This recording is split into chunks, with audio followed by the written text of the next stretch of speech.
America, Israel பொருளாதார மையங்கள் குறிவைக்கப்படும். Iran கடும் எச்சரிக்கை.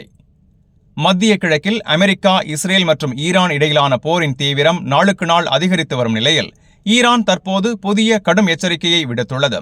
ஈரான் அரசு ஊடகங்கள் வெளியிட்ட தகவலின்படி அமெரிக்கா மற்றும் இஸ்ரேலுடன் தொடர்புடைய பொருளாதார மற்றும் வங்கித்துறையின் மையங்கள் மத்திய கிழக்கு முழுவதும் குறிவைக்கப்படும் என்று ஈரான் எச்சரித்துள்ளது. இந்த நடவடிக்கை ஈரானுக்கு எதிராக நடைபெற்று வரும் ராணுவ தாக்குதல்களுக்கு பதிலடி என கூறப்படுகிறது. ஈரானின் அதிகாரிகள் கூறுவதாவது, மத்திய கிழக்கு பிராந்தியத்தில் அமெரிக்கா மற்றும் இஸ்ரேலுடன் தொடர்புடைய வங்கிகள், முதலீட்டு நிறுவனங்கள், வர்த்தக மையங்கள் மற்றும் பொருளாதார அமைப்புகள் மீது தாக்குதல் நடத்தப்படலாம் என தெரிவிக்கப்பட்டுள்ளது. இதற்கிடையில் அமெரிக்கா மற்றும் இஸ்ரேல் இணைந்து ஈரானின் ராணுவ தளங்கள் மற்றும் முக்கிய கட்டமைப்புகள் மீது தொடர்ந்து தாக்குதல் நடத்தி வருவதாக தகவல்கள் வெளியாகியுள்ளன.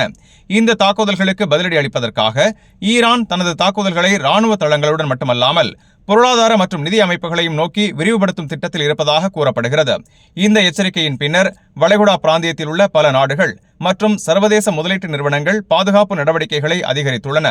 போர் மேலும் விரிவடைந்தால் அது மத்திய கிழக்கில் மட்டுமல்லாமல் உலக பொருளாதாரத்திற்கும் பெரிய தாக்கத்தை ஏற்படுத்தக்கூடும் என்று சர்வதேச நிபுணர்கள் எச்சரிக்கின்றனர்.